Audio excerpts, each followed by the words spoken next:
most of your readers probably don't have a clue what the land office does. So let me give you just a real brief overview. It looks after 13 million acres of our public lands, hundreds of billions of dollars of our natural resources, literally, a $14 billion permanent fund. And that all combined generates about $500 million a year that our taxpayers don't have to pay in additional taxes to support our public schools, universities, and hospitals. And that's why the office is important. Why who we elect is important is it's a strange office, and it's written into our Enabling Act, our Constitution. And the land commissioner can sell the land, lease the land, or trade the land without anybody else's approval. Right.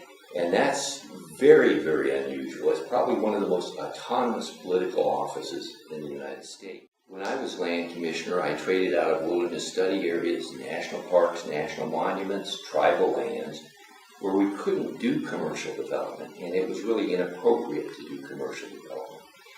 In return for those exchanges, we got land that was purposely situated around our 103 incorporated communities.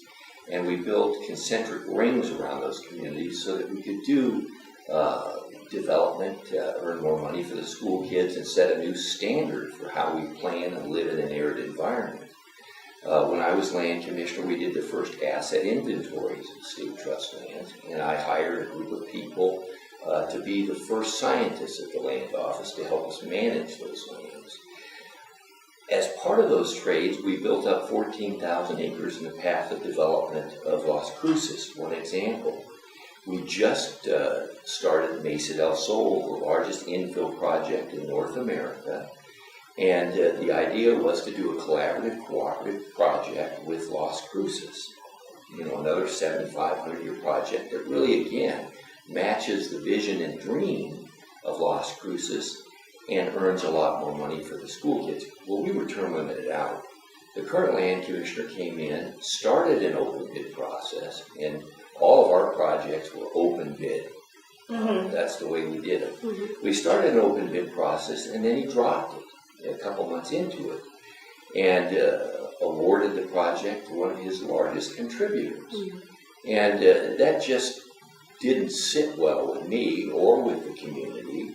And it's, to me, the worst way to do a project. Instead of having open, transparent, accountable government, somebody that gives you, and the footnote to that is when he was asked by the media, quoted in the media, "What have you done? Why did you give it to this guy?" He said, "I don't know the guy," until they held up the records and say, "Well, he gave you $30,000. Right. Well, anybody gives me 25, I say thank you, and I remember them, because the campaign was tough.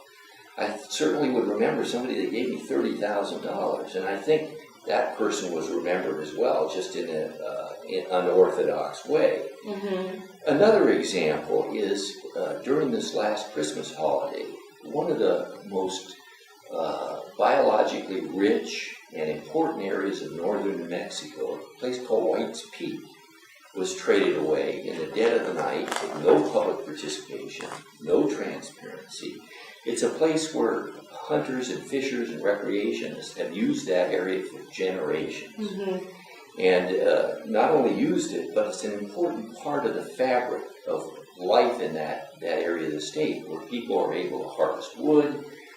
Many people, what they get in terms of harvesting game keeps them through the winter time, quite literally.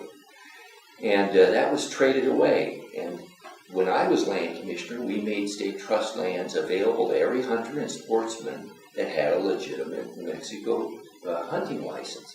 Now that's gone. Access is gone, and if you want to go hunting and fishing up there, it'll cost you $9,000 to $10,000 a pop to get an elk permit. That's wrong. That's just, in my opinion, absolutely wrong. But there's another reason.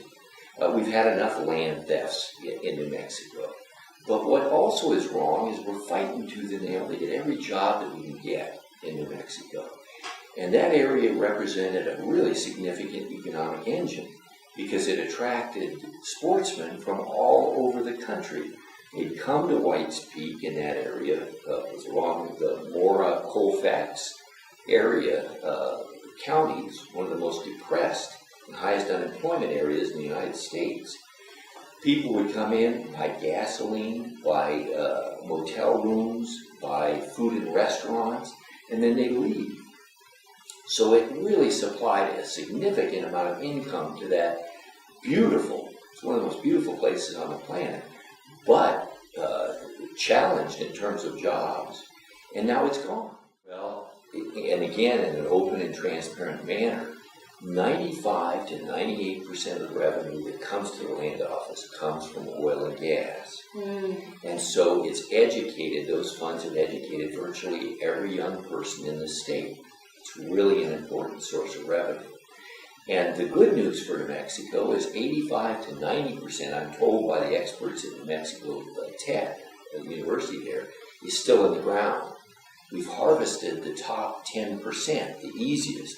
Now, as prices go up and new technologies arise, the good news is we'll be able to harvest more of that, and it'll continue to generate revenues for the trust. We've got to do everything in our power to protect our groundwater and the natural world around us. If we if we contaminate our groundwater, then we can't live here any longer. So whenever we do anything in terms of uses of the land, it has to be done in a respectful manner, and it has to be done in a manner that ensures that future generations have the same quality of life that we do, and that we're not paying all the money that we're earning off that land to clean up Superfund sites. Instead, that money needs to continue to go to educate our young people throughout the state. So it's that balance of using the natural resource while protecting the health of the land. And my opponent in this race has indicated that he feels that everything's overregulated, and I don't feel that way. I feel that one example is what happened in the Gulf, when you had the regulators literally in bed with the people that were running the operations. We lost any sort of real oversight. So again, it has to be based on good science. It has to be fair. It has to be something that we really can manage, but we have to protect the natural world over the long term.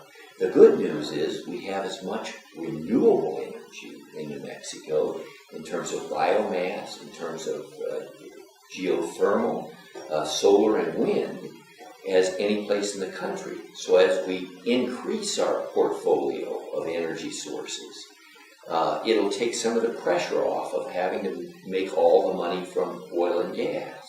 Right. And plus, the real advantage is that will be our future forever.